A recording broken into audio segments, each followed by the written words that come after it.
Alors, nous sommes donc au 2 février, ce que nous appelons l'Hypapante, en grec, Hypapante, ou la Sainte Rencontre en français. Bon. Alors, les catholiques diront plutôt la présentation de Jésus au temple. Bon, voilà, tout ça, c'est un peu la même chose. Cette fête fait partie du mystère de l'incarnation. Et nous clôturons avec cette fête les fêtes de l'incarnation. Et comme par hasard, nous entrons en fait dans le triode juste après. Donc ça, c'est très intéressant. Et l'Évangile au chapitre 2 donc nous propose de réfléchir sur pourquoi... Enfin, il nous dit Jésus est présenté au temple, il nous raconte le récit qu'on a lu, qu'on va lire et qu'on a entendu à travers l'hymnographie. Il nous présente, et nous, on peut se poser la question, pourquoi Jésus vient au temple ? On peut se poser la question. Bon. Et il se trouve que Jésus viendra de nouveau au temple, un peu plus loin dans les chapitres 2 de Luc, où il va discuter avec les grands docteurs, et il va même, on pourrait dire, les épater. Bon. Alors, maintenant, on peut se dire, pourquoi 40 jours ? Pourquoi 40 jours ? Et si vous remarquez, dans le texte du Premier Testament, on n'a pas le mot 40 jours. On a le 8e jour, il est circoncis, et 33 jours plus tard, les parents le portent au temple. Et on peut se poser la question, est-ce que c'est bien utile pour Jésus et pour Marie de se soumettre à un rite qui nous semble très éloigné. Bon. Et donc, pourquoi il se soumet à ce rite ? Et alors, nous n'avons pas lu la Litie, mais la Litie nous dit, normalement, celui qui est l'auteur de la vient accomplir la loi. Donc il donne une règle, qui est cette règle qu'on a dans le livre du Lévitique, etc. Et Jésus vient l'accomplir. Mais il va le faire d'une manière divine, on pourrait dire. C'est-à-dire d'une manière nouvelle, même s'il le fait apparemment comme tous les autres enfants de 40 jours, tous les autres garçons de 40 jours. Alors la première chose donc que va mettre en évidence cette fête, c'est l'obéissance de Jésus aux préceptes de la loi. Alors ici, ce qu'il faudrait, c'est lire le livre du Lévitique que nous n'avons pas lu ce soir. Il n'y avait pas la parémie des Lévitiques, donc on pourrait aussi faire tout un travail sur les 3 lectures que nous avons lues ce soir.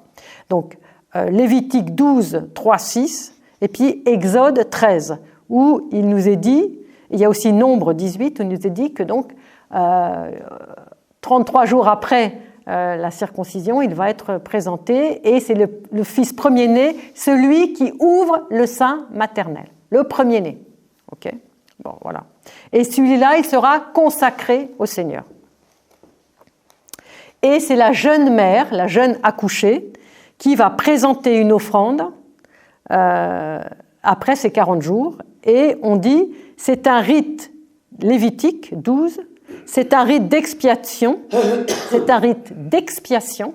Donc on pourrait se demander qu'est-ce que c'est l'expiation.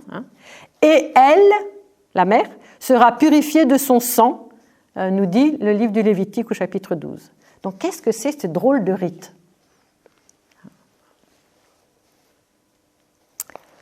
Et alors, les autres lectures qu'on a lues du prophète Isaïe pourraient nous sembler assez loin de cette fête. Et ce chapitre 6, notamment d'Isaïe, Saint, Saint, Saint, donc le prophète a une vision divine et il est presque en extase, quoi. Et cette vision, il voit quoi ? Il voit le Seigneur assis sur son trône, entouré des séraphins. Et l'Église nous montre le rapport, par le fait qu'elle met ce texte dans l'office des grandes vêpres, nous montre le rapport entre cette vision céleste et ce petit enfant de 40 jours, ce petit bébé qui est présenté au temple. Et l'Office dit que les bras de Siméon sont comme un trône. Et donc on pourrait imaginer que peut-être ça se passe comme cette vision d'Isaïe au ciel qu'il contemple la gloire de Dieu. Et d'ailleurs, on remarque dans certaines icônes que le trône figure sur les icônes, mais qu'il est vide. Voilà, pour montrer aux fidèles que, donc tout ça, c'est pourquoi? C'est pour montrer aux fidèles que cet enfant nouveau-né d'une femme, il est circoncis, il a été circoncis, il est conduit au temple selon la loi, donc déjà, il observe tout, et il est le Dieu vivant d'avant les siècles, comme nous l'avons dit à Noël. Donc vous voyez que ces trois fêtes se rattachent. Nativité, le Dieu d'avant les siècles, circoncis, et puis présenté au temple. Donc c'est le même qui est celui qui est avant les siècles. Voilà. Et il apparaît à Isaïe dans cette vision céleste. Et donc l'office liturgique va parce que quand on voit un petit enfant apporté au temple, on voit un petit enfant comme tout le monde. Donc va insister sur le fait que cet enfant n'est pas tout à fait comme les autres enfants. Parce qu'il est le Dieu de toute éternité. Et le Kénine de la Lyti va dire « L'ancien des jours, devenu petit enfant en la chair, est présenté au temple par une mère vierge et accomplit ainsi le précepte de sa propre loi. » Donc c'est le Kénine de la Lyti. Et donc, l'ancien des jours, qu'est-ce que c'est que cet ancien des jours? Donc il faut aller voir le livre de Daniel au chapitre 7 pour comprendre que l'ancien des jours est en fait une sorte de révélation du Père, une révélation divine vers lequel s'avance celui que Daniel appelle le Fils de l'homme. Donc il y a une identification de ce petit enfant à l'ancien des jours qui est la divinité. Donc si on connaît un tout petit peu les textes, on va être très frappé de l'insistance de l'office byzantin sur cette divinité absolue de ce petit enfant qui ressemble à tous les autres petits enfants, et on pourrait se méprendre en pensant qu'il est comme les autres. Et donc l'identification à la divinité est confirmée par la parole de Siméon qui dit « Voici dans les apostiches », donc on l'a dit tout à l'heure, « Voici le Dieu coéternel au Père, le Rédempteur de nos âmes. » Donc tout ça est très, très cohérent. Alors, il y a la lecture du chapitre 19 qui montre le salut des nations, représenté par l'Égypte. Donc la dernière lecture là, avec Isaïe au chapitre 19. Donc les nations sont représentées par l'Égypte, qui s'était égarée dans des fausses sagesses et l'adoration des faux dieux. Et ce jour-là, donc dit ce chapitre 19 d'Isaïe, il y aura un autel consacré au Seigneur, celui-ci enverra un sauveur et un défenseur qui les délivrera. Et donc là, on a insisté sur cette idée de délivrance. Donc le fondement du récit évangélique, si on regarde bien les textes, il est déjà présent, non seulement dans toute l'hymnographie, mais dans ces trois lectures de la parémie. Et donc on voit bien l'unité des deux testaments que veulent faire les pères à travers toute l'hymnographie liturgique. C'est-à-dire l'accomplissement de la loi, ce qui veut dire que la loi est bonne, puisque le Christ la respecte à la lettre, le salut des païens, c'est-à-dire ceux qui ne respectaient même pas la loi, et l'identification de ce nouveau-né au Dieu d'Israël, une manière discrète que l'Église a de témoigner que ce Christ est le vrai homme et le vrai Dieu. Vrai homme et vrai Dieu. Alors il y a aussi le synaxaire, que certaines paroisses peuvent lire à Matines, qui parle de son humanité qui est soumise à la loi comme étant exemplaire pour nous. Et le synaxaire va dire « Il se soumet à la loi qu'il nous a donnée et que nous, hommes, n'avions cessé de transgresser. nous montrant ainsi que l'observance est la voie de la réconciliation avec Dieu. C'est très très fort ça. Voilà, donc la loi est la voie de la réconciliation avec Dieu. Et si le Christ nous observe toute cette loi, c'est parce que pour lui aussi, en tant qu'humain, en tant qu'homme, petit enfant, il veut l'observer pour être dans cette obéissance qui est la voie de la réconciliation avec Dieu. Et si le Fils éternel, qui est venu dans la chair, n'avait pas observé la loi de Dieu, la sienne et celle de son Père, la loi donnée à Moïse, il ne serait pas venu au temple pour accomplir ce rituel qui nous semble peut-être un peu dépassé ou que sais-je. Et justement, il va l'observer pour l'accomplir et pour en plus entrer dans ce qu'on appellera la sainte rencontre. Il va rencontrer 2 saints vieillards de son peuple. Donc il y a une rencontre entre ce petit enfant nouveau-né et 2 vieillards du peuple d'Israël. Et ça n'aurait pas pu avoir lieu s'il n'avait pas accompli le rite. Et c'est là où on voit que le rite est comme, pas dépassé, parce que le rite il est magnifique, mais il est comme ouvert sur cette rédemption de ces 2 vieillards qui attendent le salut d'Israël. Il y a donc dans l'office un balancement incessant entre l'humanité du Christ, que nous célébrons aussi, bien sûr, et le fait qu'il est pleinement homme. Nous avons célébré donc la nativité, la circoncision, et aujourd'hui on célèbre l'entrée au temple. Et il est semblable à tout premier-né de son peuple. Et en même temps, il y a une insistance très profonde sur sa divinité. Alors maintenant, un deuxième point très important. C'est le texte de l'Évangile parle, et on va l'entendre demain matin, de leur purification. Ils vont au temple, et c'est très fin, parce qu'on ne l'entend pas toujours, pour leur purification. Leur. Donc, laquelle ? Qui leur ?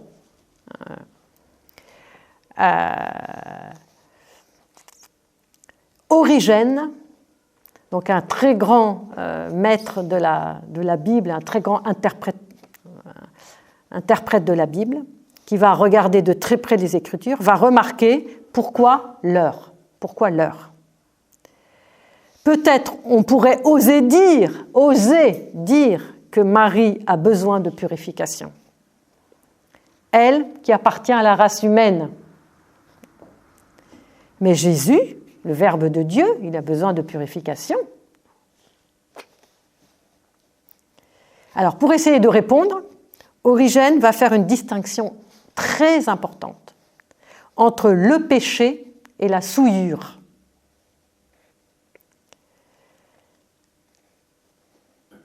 Cette distinction se trouve dans le livre du prophète Zacharie qui dit, au chapitre 13, « Ce jour-là, une source jaillira pour la maison de David et pour les habitants de Jérusalem, pour laver le péché et la souillure. » Donc Zacharie fait cette distinction. Mais cette distinction n'est faite que dans la Septante. Il y a un demi-verset qui manque dans la Bible hébraïque. Donc c'est très intéressant aussi. On pourrait creuser cette... Donc Origène dit qu'il a pris la nature humaine comme un vêtement souillé. Et c'est cette souillure qu'il vient purifier en venant dans le temple. Donc ce n'est pas la sienne en fait. C'est la nature souillée d'une nature pécheresse, comme nous le savons, de notre monde déchu dans lequel nous entrons quand nous entrons. Et quand nous revêtons la nature humaine, en entrant dans ce monde, nous revêtons cette souillure. Voilà. Donc ça, c'est très intéressant. Et on pourrait se poser la question, est-ce que cette distinction entre la souillure et le péché ne fait pas une allusion ou n'est pas proche de la distinction que la tradition juive fait entre la purification rituelle et la purification du cœur, la purification du cœur liée au péché. Est-ce qu'il n'y aurait pas une sorte d'accointance entre cette purification rituelle avec la souillure et la purification liée au péché, vraiment au péché, donc à la gravité de la liberté humaine qui pêche, avec la purification morale dans la tradition juive. Donc n'oubliez jamais une chose, c'est très important, ne pas confondre dans la tradition juive le rituel avec le moral. La purification rituelle, c'est autre chose, c'est du rite. La purification morale, elle est effectivement liée au péché. On aura peut-être l'occasion d'en reparler parce que c'est un thème très important. Et le rite, il va faire prendre conscience de quoi ? Il va faire prendre conscience du sang. En principe, une mère, quand elle met au monde, elle perd son sang. Et elle en perd beaucoup. Alors, pour la Mère de Dieu, nous ne savons pas, puisque nous sommes dans le mystère, et au niveau de la conception, et au niveau de la naissance, puisque sa naissance s'est faite de manière miraculeuse. Donc, nous ne savons pas. Donc, nous n'allons pas déflorer le mystère, c'est clair. Mais, puisqu'elle est comme toutes les autres femmes, apparemment, quand elle vient au temple, elle va accepter d'entrer elle aussi dans ce rituel qui est la purification de la perte du sang, qui est une purification rituelle, j'insiste, rituelle. Pourquoi ? Parce que le sang, c'est la vie. Quelqu'un qui perd son sang, il perd la vie. Et la vie, c'est la vie, toujours en arrière-fond, c'est la vie divine. Parce qu'aucun homme n'a la vie sur terre si Dieu n'a pas donné la vie. Donc il y a et à chaque fois qu'il y a une perte de vie, il y a une perte de sang. Et d'ailleurs, entre parenthèses, si vous regardez bien le Premier Testament, on va beaucoup insister sur on va plus dire, par exemple, on va pas dire tellement souvent, il a tué, ou il a assassiné, ou il est mort, on va dire, il a versé le sang. L'expression pour dire que quelqu'un a tué quelqu'un d'autre, il va dire il a versé son sang. Ou que quelqu'un est mort, son sang a été versé. Vous regarderez dans la Bible, c'est une expression qui revient beaucoup plus qu'il est mort ou on l'a tué. Alors ça arrive bien sûr, mais c'est beaucoup moins fréquent dans la Bible. Le livre du Lévitique va dire « Vous ne mangerez du sang d'aucune chair ». Donc là, c'est lié aussi à un rite très important dans la tradition d'Israël. On ne mange pas le sang. On ne mange pas le sang. Vous ne mangerez de sang d'aucune chair, car la vie de toute chair, c'est son sang. Tu ne verseras pas le sang. Donc Dieu même il dit pas tu ne tueras pas. Enfin, il s'est dit dans le Décalogue, mais le plus souvent, il va dire tu ne verseras pas le sang. Le sang d'un innocent ne sera pas versé au milieu de ton pays, celui que le Seigneur ton Dieu te donne en héritage. Deutéronome 19. Verset 10. Donc cet interdit du meurtre est davantage lié est davantage exprimé par « tu ne verseras pas le sang ».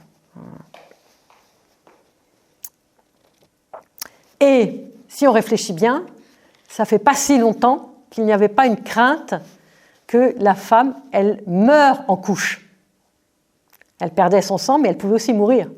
Et donc cette idée du sang lié à la perte de sang liée à la mort, en tout cas pour une femme en couche, c'est très récent qu'on a beaucoup moins peur quand une femme accouche, puisqu'on a toute la matérialité, toute la science médicale qui a progressé. Donc c'est pas si dépassé que ça. Donc ça c'est vraiment important. Et il y a cette conscience que l'homme est mortel. Et nous savons que la mort est la conséquence la plus terrible du péché de nos ancêtres, de nos péchés des origines. C'est la première chose la plus terrible, la première conséquence la plus terrible. Alors, l'offrande des 2 tourterelles ou des 2 colombes, la première, selon le Lévitique, était prescrite pour l'Holocauste et la seconde en sacrifice pour le péché. Et donc, on peut se poser la question, mais où est-ce qu'il y a péché ? La Mère de Dieu est sans péché, et le Christ a fortiori. Donc, où est le péché ? Et donc, on peut essayer de répondre à cette question à plusieurs niveaux. La Mère de Dieu, comme son Fils, quand ils entrent dans le monde, entrent dans un monde déchu, dans un monde où il y a du péché, dans un monde de chute, dans un monde pécheur, dans un monde qui a besoin de rédemption. Et on le dit bien à chaque office de funérailles, à chaque paniquide, nul n'est sans péché devant toi, Seigneur. Nul n'est sans péché. Dans ta divine bonté et ton amour pour les hommes, pardonne-lui, à celui qui vient de mourir, pardonne-lui toutes ses fautes commises en parole, en action, en pensée, car il n'est personne qui vive et ne pêche pas. Toi seul, Seigneur, tu es sans péché. Ta justice est une justice éternelle et ta parole est vérité. Et donc on voit ici, a fortiori avec tout ça, l'humilité extrême de la mère de Dieu. Une humilité extrême, une très grande humilité. Je pense qu'on peut méditer longtemps sur cette humilité de la mère de Dieu. Elle est sans péché, elle entre dans un monde de péché, et son fils, pareil, est également celui qui entre dans ce monde de péché. Et Paul dit qu'il prend la condition humaine, lui qui était de condition divine, il ne retient pas jalousement le rang qui l'égalait à Dieu. On connaît cet hymne de l'Épître aux Philippiens. Il s'anéantit lui-même, prend la condition d'esclave, devenant semblable aux hommes, s'étant comporté comme un homme, il s'humilia plus encore, obéissant, on l'a déjà vu qu'il était obéissant à la loi, jusqu'à la mort et à la mort sur une croix. Donc Philippiens chapitre 2 à partir du verset 6. Alors maintenant on peut répondre à un deuxième niveau par rapport à cette purification. L'office liturgique explique « Par les mains de Joseph, il présente des offrandes dignes de Dieu, c'est-à-dire une paire de tourterelles, symbole de l'Église sans tache et du peuple choisi parmi les nations, et de 2 petits de colombe en signe qu'il est le chef de l'ancienne et de la nouvelle alliance. » C'était dans les apostiches. Il est le chef de l'ancienne et de la nouvelle alliance. C'est pour ça qu'il y en a 2. Et qu'est-ce que dit Vladimir Lossky ? Vladimir Lossky explique 2 tourterelles ou 2 jeunes colombes, ces oiseaux symbolisent l'Église d'Israël et celle des gentils, ainsi que les 2 testaments, dont le Christ est l'unique tête. Voilà, les 2 testaments sont indissociables, tous les pères le disent, je ne fais que répéter ce que disent les pères. Et le 15e mégalinéaire que nous verrons demain matin pour l'Orthros confirme lorsque Siméon dit « Maintenant, Maître, prends-moi qui ai vieilli dans l'observance aimante de la loi et suis devenu le messager de la grâce. » Écoutez bien ça, je pense qu'on passe trop vite là-dessus. Siméon dit « Reçois-moi, j'ai vieilli dans l'observation aimante de ta loi et suis devenu le messager de ta grâce. » Comme si Siméon est en train de nous dire l'observance amoureuse de la loi de Dieu lui permet à lui, Siméon, de devenir le messager de sa grâce, de la grâce divine. Donc on a déjà vu tout à l'heure que l'obéissance à la loi nous menait plus loin. Ici, on le retrouve avec Siméon. Il avait une observance aimante, et parce qu'il l'observait de manière aimante, la loi divine, la loi du Premier Testament, il devient messager de la grâce. Ça veut dire que la loi et la grâce sont une et même chose. C'est un, et qu'on ne peut pas les séparer. La preuve, c'est que Dieu au paradis avait donné un seul commandement, une seule loi, ne pas manger du fruit de l'arbre, et quand ils n'ont pas respecté ce commandement, ils ont immédiatement perdu la grâce. C'est très simple. C'est pour cela que Jésus respecte les commandements, et ainsi il est le dispensateur de la grâce du salut, dans l'accomplissement même des préceptes de la loi, à l'intérieur de son observance aimante de la loi divine, lui-même auteur de la loi. Mais il y a évidemment une nouveauté. Il y a toujours une nouveauté chez les chrétiens. La nouveauté s'opère dans l'accomplissement du même rite, donc c'est le même rite, mais Jésus l'accomplit à partir du moment où c'est Jésus qui vit ce rite à 40 jours. Il l'accomplit de manière unique, en tant que vrai homme, vrai Dieu, en tant que Fils de Dieu, en tant que deuxième personne de la Sainte Trinité. Il ne s'agit plus du sacrifice expiatoire qu'on a vu tout à l'heure. Ce n'est pas seulement un sacrifice expiatoire, car il n'y a rien à expier pour lui-même. Pour lui-même, il n'a rien à expier. Mais seulement pour les fautes du monde entier, de tous les hommes de tous les temps, depuis le premier homme jusqu'au dernier homme à la fin du temps. Il fait donc ce rite, de ce rite, qui devrait être un rite d'expiation, qu'il fait pour tous les hommes, il en fait un rite d'action de grâce. Eucharistie, d'action de grâce. Et c'est la raison pour laquelle il n'y a pas besoin d'agneau. Et alors là, sur le plan théologique et symbolique, c'est très fort. Souvent on dit, ils amènent des tourterelles, deux jeunes colombes, parce que c'est l'offrande des pauvres, et qu'on sait que Marie-Joseph était pauvre. Mais plus théologiquement, il n'y a pas besoin d'agneau, parce que l'agneau, c'est lui. Comme dit Jean-Baptiste au début de l'évangile de Jean, voici l'agneau de Dieu.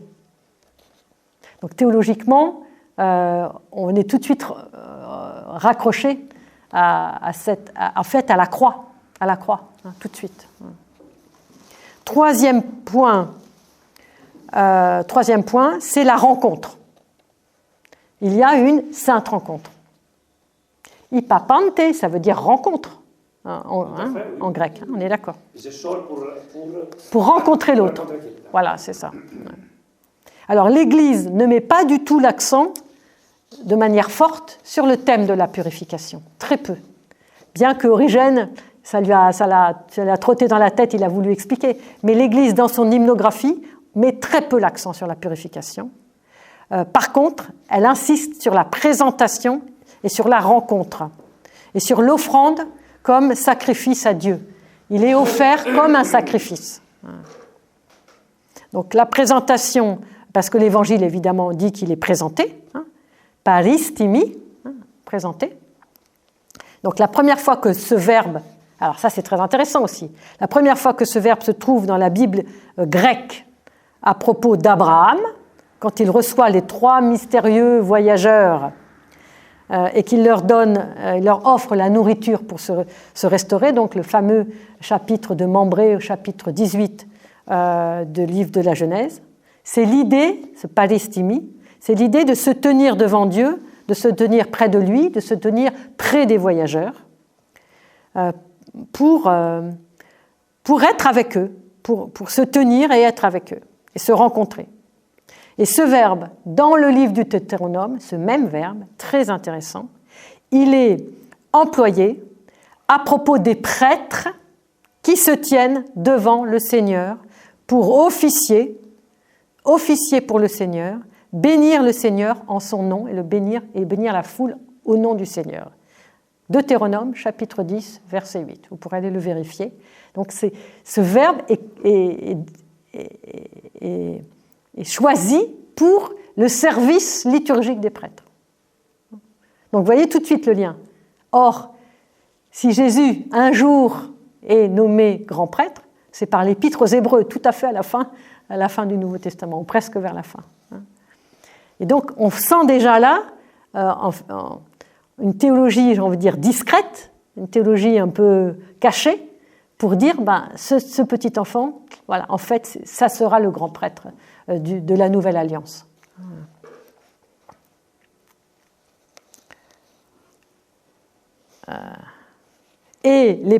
Alors, voilà ce que dit un autre passage du Deutéronome, chapitre 21.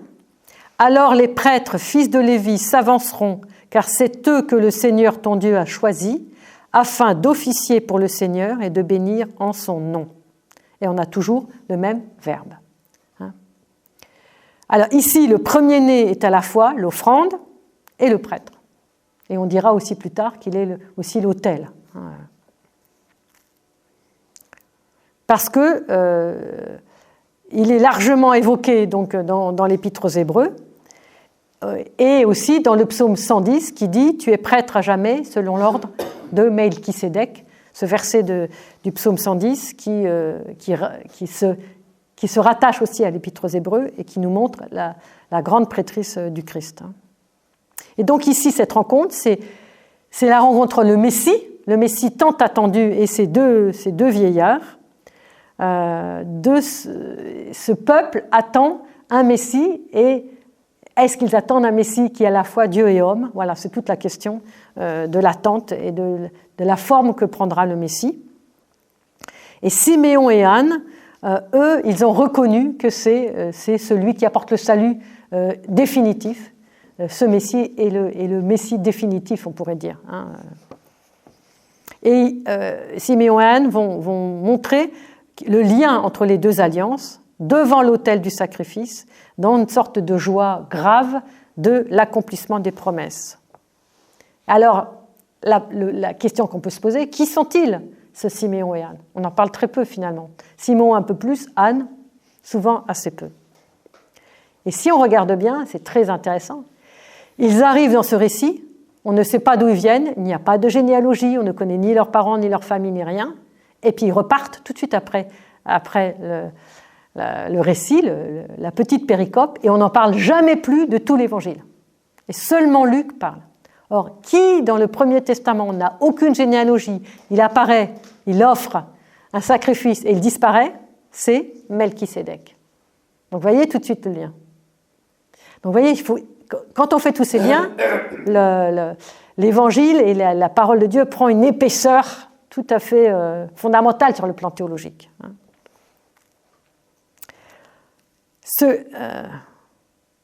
Et alors, ce qui est très intéressant aussi, c'est que l'iconographie, je ne sais pas si on a une icône ici de la fête.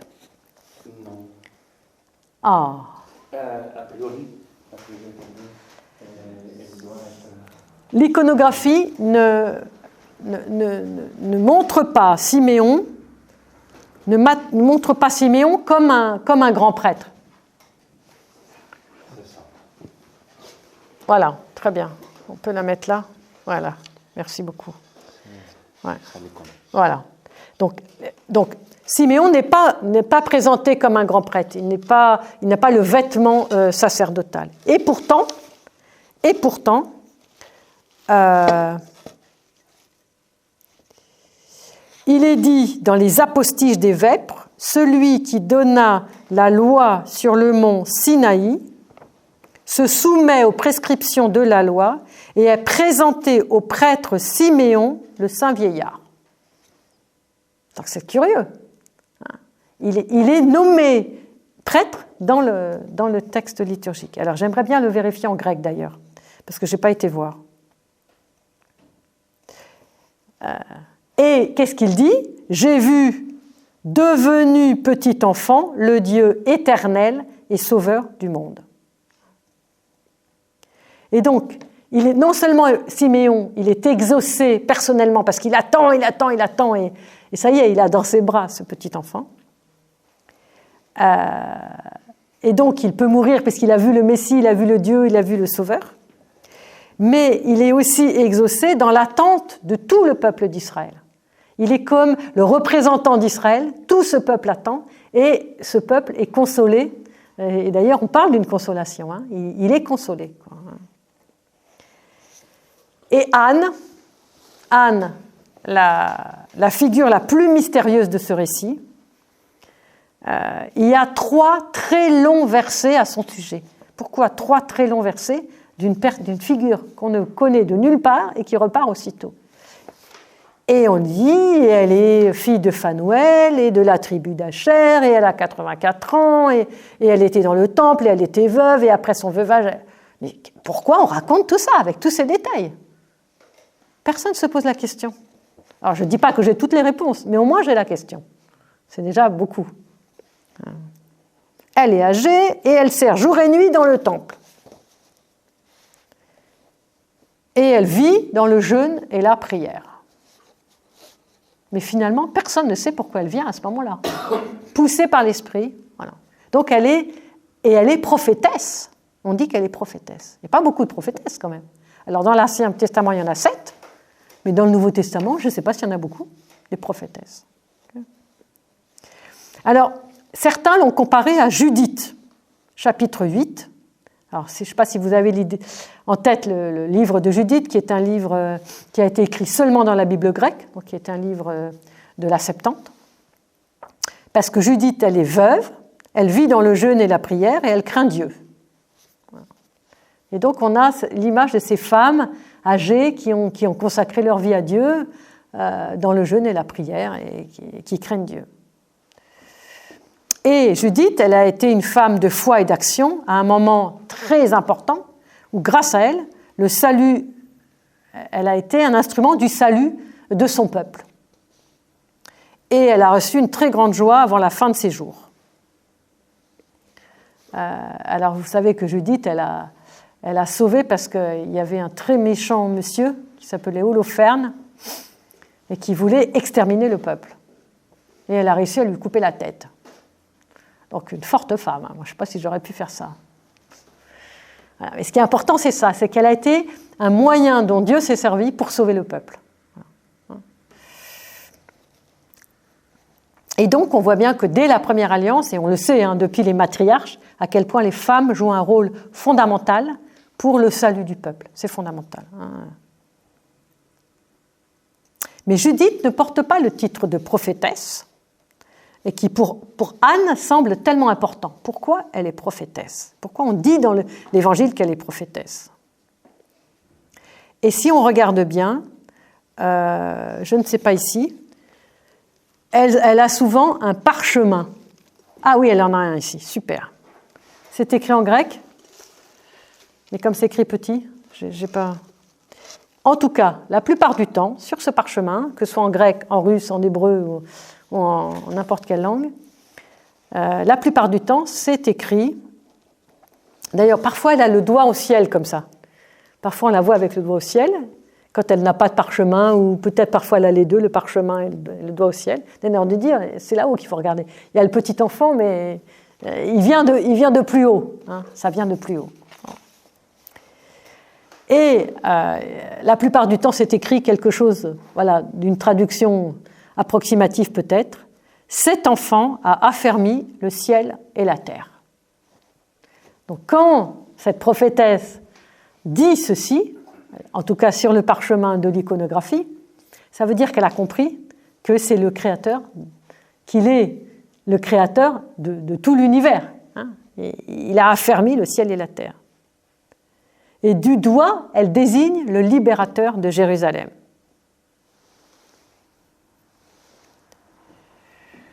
À ma connaissance, je ne connais pas tous les exégèses des pères par cœur, mais à ma connaissance, les pères n'ont pas dit grand-chose sur Anne la prophétesse concernant ces détails, fille de Phanuel, de la tribu d'Acher. Bon.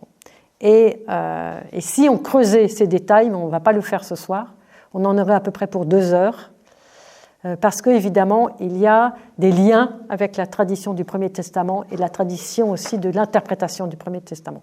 Mais on va le laisser de côté pour le moment, mais c'est très, très riche. Surtout, cette idée d'être fille d'Acher. Vous savez ce que veut dire Acher en hébreu? Ça veut dire le bonheur. Et Acher est le fils d'une servante. Il est le fils d'une servante. Donc, quand la Mère de Dieu dit « Je suis la servante du Seigneur », voyez, donc on pourrait faire tout un lien, tout un collier de versets qui vont encore nous donner des liens absolument merveilleux entre le Premier et le Second Testament. Mais je voudrais être assez brève et donc on va achever rapidement. Et ce qui est très bizarre, c'est que cette tribu d'Acher, elle n'existe plus depuis 700 ans. Elle n'existe plus depuis 700 ans. Et donc, pourquoi Luc veut absolument nous la nous la rendre figure d'Acher, fille d'Acher. D'accord. Donc il y a non seulement cette idée de bonheur, non seulement l'idée que Acher est fille d'une servante, mais il y a aussi bien d'autres choses. Et qu'est-ce que dit Zilpa, donc la servante qui est la servante de Léa, donc Jacob et Léa, Jacob et Rachel, ça va, vous y retrouvez à peu près. Et Zilpa, donc c'est la servante, puisque Léa voulait encore un autre enfant en plus. Bon. Et quand il naît, Léa dit « Heureuse suis-je désormais, toutes les femmes me diront bienheureuse. » Ça vous dit rien? Ouais. Magnificat, ok. Et elle, Léa, c'est elle qui le dit, c'est elle l'épouse légitime de Jacob. Et elle donne à son fils le nom de bienheureux, Asher.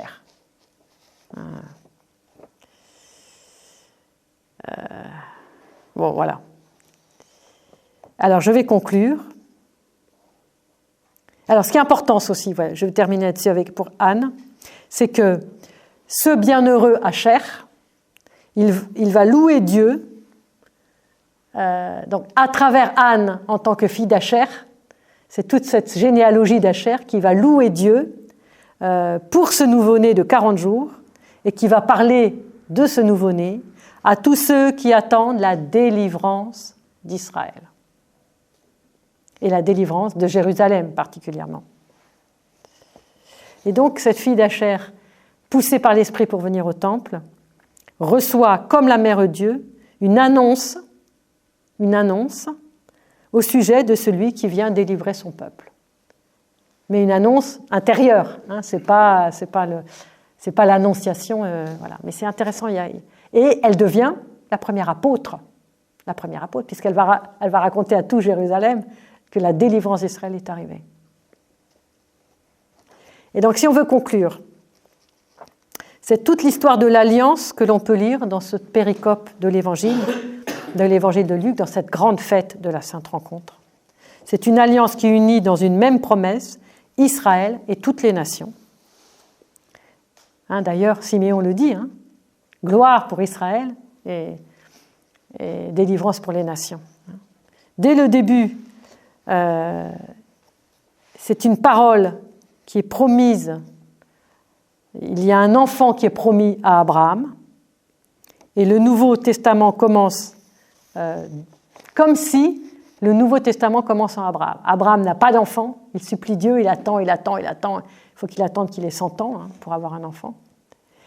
Comme si on nous dit, ben voilà, l'enfant qui va délivrer, qui va tout sauver, c'est celui-là qu'on attend depuis Abraham. Et entre parenthèses, avec ce qu'on a dit tout à l'heure, Abraham, quand il doit sacrifier son fils lui demande « Où est l'agneau pour l'Holocauste ?» Et Abraham répond « L'agneau, Dieu, il pourvoira à mon fils. » Et à la fin de l'économie divine, le seul qui est désigné comme agneau, c'est Jésus.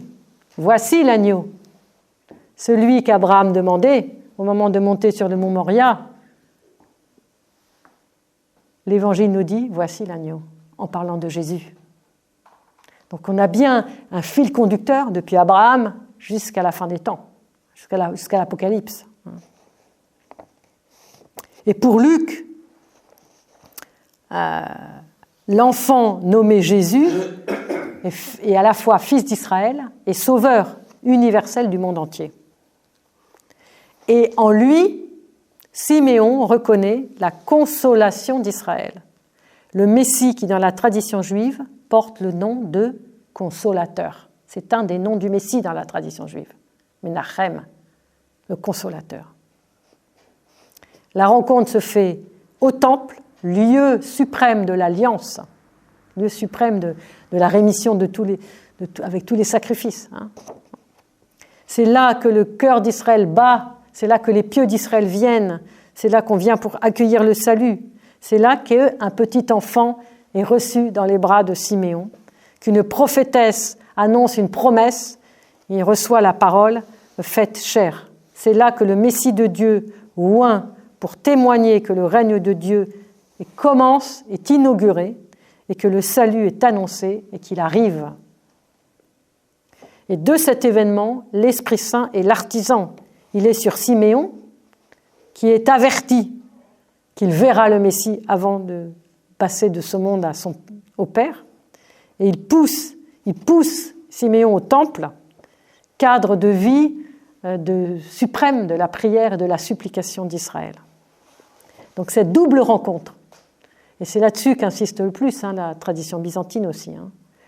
Cette double rencontre avec Siméon et avec Anne est une sainte rencontre, tout entière baignée dans l'Esprit Saint.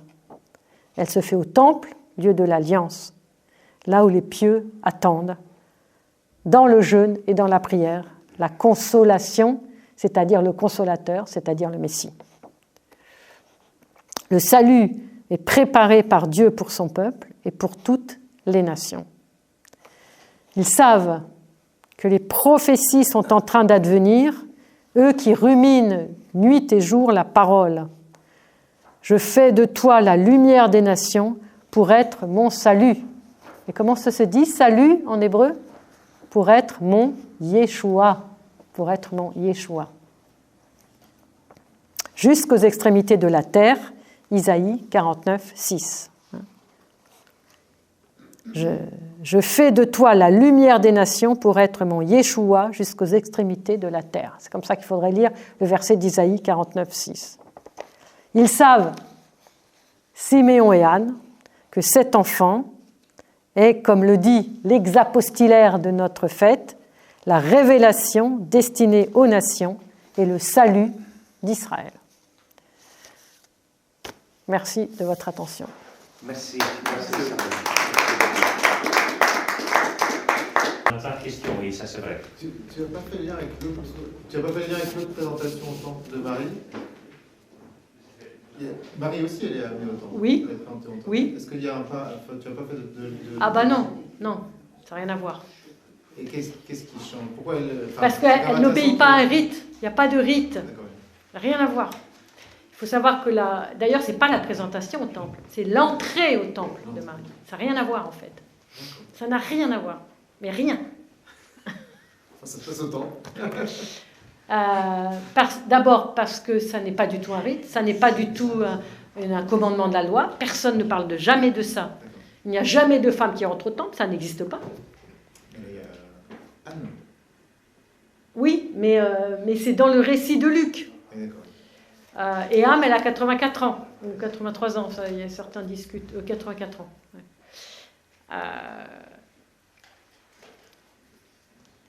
Une femme, je ne sais pas si vous savez, mais dans le temple, il y a des séparations.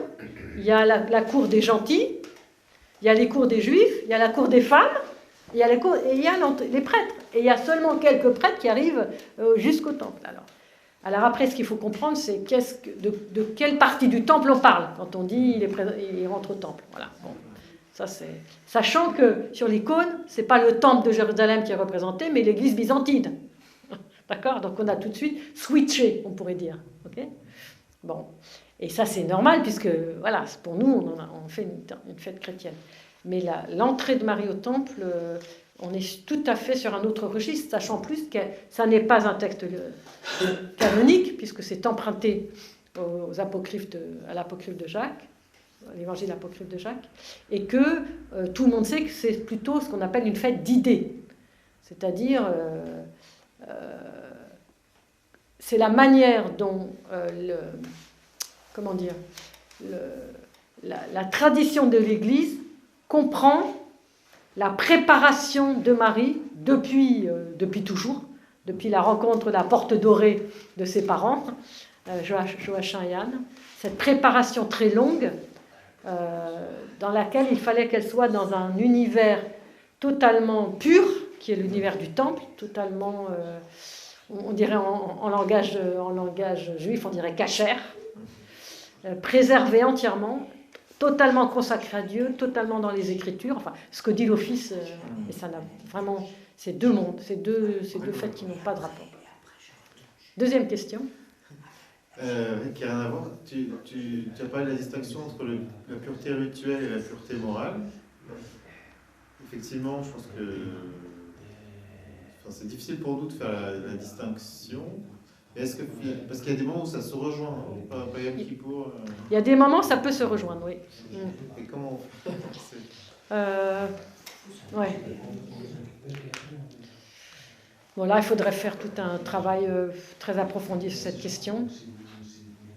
Alors, ici, c'est à cause de la question du sang, D'ailleurs, on peut le retrouver aussi dans la circoncision, parce que l'enfant, il perd du sang dans la circoncision. C'est lié aussi. Hein? C'est aussi lié le rachat des... Enfin, ce rite, est-ce qu'il est aussi lié à la perte de sang de la circoncision ou c'est plutôt... Bah non, puisque c'est 33 jours après la circoncision, donc c'est pas le même rite.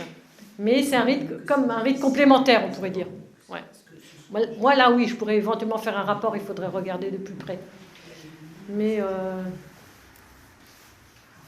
comment dire? Ouf, c'est très intéressant. Alors, oui, alors moi j'insiste beaucoup sur cette idée de pureté rituelle parce qu'on a toujours un peu cette image, le sang c'est sale, mais c'est pas du tout sale. Le sang c'est la vie, quoi, c'est ce qui circule. Mais en tout cas, concernant le sang, c'est très important de bien faire la distinction entre pureté rituelle et pureté morale. Voilà. Et quand on perd son sang, on n'est pas dans le péché. Voilà, ça c'est sûr, quoi. Voilà. Quand on perd le sang, on n'est pas dans le péché, je veux dire. Une femme qui perd son sang tous les 28 jours, elle n'est pas dans le péché. Par contre, elle doit se souvenir, selon évidemment la mentalité juive, mais ça peut être très intéressant pour nous, que si elle perd son sang, c'est qu'elle n'a pas donné la vie. Et donc, il peut y avoir en arrière-fond, justement, rituellement, l'idée, il y a quelque chose qui n'a pas donné la vie. Voilà. Qui a peu raté. Pas raté, mais prendre conscience qu'on a laissé échapper une occasion de donner la vie. Voilà, c'est tout. Mais il n'y a rien de mal, il n'y a pas de... Voilà, c'est pas un péché. Mais Sandrine, vous savez que dans la tradition, quelquefois, chez les orthodoxes... Oui, avec le 40e jour... oui, ça aussi, mais quelquefois, les femmes... ne s'approchent pas de la communion quand elles perdent le sang. La communion, ou même certains, ils ne s'approchent pas même pour vénérer une icône. Ouais. Je ne sais pas si ça a un fondement ou c'est juste quelquefois des traditions qui ne sont pas toujours... Alors, on pourrait se poser la question, est-ce qu'il y aurait eu une confusion chez les chrétiens entre pureté morale et pureté rituelle? Et je pense que c'est fort possible. Maintenant, en même temps, si ces femmes ont vraiment la conscience de la pureté rituelle et vraiment la conscience de la sainteté de l'icône, de l'extrême sainteté, l'icône elle est sacramentelle, l'Eucharistie bien évidemment, voilà. Et donc, est-ce que justement, je suis en train de perdre mon sang, donc je n'ai pas été du côté de la vie, et donc j'hésite à m'approcher de la vie divine qui est l'icône et qui est voilà. Est-ce qu'elles ont ça à l'esprit? Si elles ont ça à l'esprit, bon, ok. Mais si c'est juste voilà, une coutume, c'est dommage de passer à côté du vrai sens. Voilà. Mais s'il y a du vrai sens, pourquoi pas? Moi, j'hésiterais à balayer ça trop vite en disant c'est désuet. Voilà. Si quelqu'un il donne vraiment le vrai sens, il n'y a pas de souci, quoi. Il n'y a pas de souci. Mais là, il faut vraiment approfondir. Vraiment approfondir la vie, etc. Je suis passée à côté de la vie. Bon, voilà. Et justement, le mettre sur le plan de la pureté rituelle. Voilà, oui, tout à fait. Le mettre sur le plan de la pureté rituelle. On n'est pas sur le plan moral. C'est pas le sang n'est pas sale. Voilà. Et si elle le met sur le plan de la pureté morale, on est à côté. Est-ce qu'on a... J'ai l'impression qu'on n'a pas vraiment le sang... Enfin, dans le christianisme, on n'a pas vraiment cette... Avec quoi on pourrait rapprocher cette question de pureté rituelle pour les chrétiens? Eh bien si, bien sûr. Tu vois bien par exemple qu'il y a des règles très strictes pour les prêtres dès qu'on entre dans le sanctuaire, dès qu'on touche le calice, tout ça c'est de la pureté rituelle. Moi je sais que dans certaines églises, un laïc ne porte pas la valise, on pourrait dire diplomatique, où il y a tout l'anti-mention, le calice, l'astérix, etc. quoi. Un laïc ne le porte pas, voilà, parce que c'est de l'ordre, à mon avis, moi je le comprends comme de l'ordre de la pureté rituelle. Pourquoi on purifie le calice à la fin? Pourquoi même le pain béni, on ne jette pas le pain béni comme ça, quoi. Voilà, je pense qu'il y a de cet ordre. Pourquoi on recouvre les saints-dons? Enfin, je veux dire, c'est... Enfin, je ne sais pas comment un prêtre le vit, mais moi je le vis comme ça, quoi. Oui. Oui, et par exemple, le fait que les femmes n'entrent pas dans le sanctuaire, ça vient du même... Moi, j'ai l'impression. ça J'ai vient l'impression. du même ordre d'idée. J'ai l'impression. J'ai l'impression. J'ai l'impression, mais après, il n'y a pas vraie cohérence, parce qu'elle pourrait rentrer dans le sanctuaire avant l'âge de 13 ans et entrer dans le sanctuaire après 50 ans, puisqu'elle ne perd plus de sang. Oui, oui. Voilà. Donc, voilà, je ne sais pas. En tout cas, ce sont des coutumes quand même qui sont enracinées dans l'Ancien Testament. Oui, moi je pense. Et C'est ça. Je pense. Et qui perdurent, même si on... Non, c'est plus Ouais. le sens. Et c'est la raison pour laquelle ça serait quand même mieux d'en avoir le sens, à mon avis. Exactement. Ça serait mieux, parce que sinon, ouais. Sinon après, on perd la vraie tradition, c'est-à-dire si c'est une tradition du Premier Testament, si ce Premier Testament a été gardé envers et contre tout, et que Marcion a été condamné au IIe siècle, si les saints-pères pensent qu'il y a une unité indissoluble, et c'est pas moi qui le dis, entre Premier et Second Testament, eh bien ma foi ça doit avoir un sens pour nous, donc il faut le chercher. Voilà. Et il faut transmettre. On peut transmettre un rite, mais il faut transmettre avec le sens. Sinon, ça n'a rien à... Je veux dire, c'est du mécanique. On n'est pas là pour faire quelque chose de mécanique, de... Non, il faut comprendre ce qu'on fait. Il faut comprendre ce qu'on fait. Juste, Sandrine, moi j'aimerais poser la question ici, Oui. sur cette icône-là. Les autres personnages ici, Oui. Qui sont? Ben, c'est Joseph et Anne. Joseph et Anne, hein? Oui. C'est ça. Oui. Oui, Ok. Anne, elle a son parchemin. Tu peux me lire en grec ce que... Devient Dieu Pantocrator, c'est ça. Ouais, non, mais c'est compliqué à lire parce que c'est mal écrit. Hein. C'est ça. Ouais, c'est Et ça. peut-être n'est pas toute la phrase. Toute ouais. la phrase, elle est un Ouais. peu. Un peu Mais c'est cachée. l'idée qu'elle reconnaît C'est en ça. le Dieu, quoi, le Dieu tout-puissant, quoi, Pantocrator. Quoi, C'est hein, ça. l'icône n'est pas une peinture religieuse, c'est une théologie, quoi. Hein, et c'est vrai que dès qu'on va regarder, et c'est pour ça qu'elle éclaire les textes et que les textes ouvrent sur l'icône et qu'il faut toujours regarder les choses ensemble. La preuve, c'est qu'ici, avec le parchemin, on a un élément supplémentaire de la tradition qui n'est pas dans l'Évangile. Au contrario, ça rappelle que l'autel représente le temple. Oui, Donc, enfin, le sanctuaire, parce que là, on est dans le sanctuaire. Le sanctuaire, oui, bien sûr. Et puis les portes royales, on les voit très bien. Les portes royales, c'est la troisième partie du temple. C'est ce qu'on appelle le Kadosh HaKodashim, le Saint des Saints. En fait, c'est une transposition chrétienne. c'est lié. Et parfois, il y a le chandelier derrière l'autel. Ouais. Donc, qui était. Oui. Le chandelier était dans le Saint des Saints. Absolument. Absolument. On est Et pas- nous, notre iconographe chez nous, sur cette icône-là, elle a fait le chandelier sur l'autel. Et ici, les portes royales sont fermées. Oui. C'est ça. Ils sont devant d'ailleurs, ils sont devant les portes royales. Ouais. Mhm. Sont fermées en attendant peut-être la fête de la résurrection. Peut-être. C'est- Bah oui, puisque le voile se déchire, C'est ça, tout exactement. s'ouvre. C'est- Et que tout le monde peut entrer. Et le jour, et d'ailleurs, entre guillemets, normalement, le jour de Pâques et les 8 jours de la grande semaine lumineuse, tout reste ouvert et tout le monde peut entrer, y compris les femmes. Tu sais ça? Non. Si. Mais je t'assure, c'est autorisé. La semaine lumineuse, Même les femmes. tout est ouvert, tout est en Oui, blanc, ouvert, je sais, tout oui. est ouvert, et tout le monde entre, et tout le monde peut vénérer encore l'épitaphios qui est sur l'autel. Parce que ça signifie que le voile est déchiré et qu'on a tous accès. Bah, venez tous, dit Saint Jean Chrysostome, venez tous, la table est prête, c'est pour tout le monde. Voilà, et il n'y a plus besoin de rien, la rémission de péché, ça y est, elle est faite.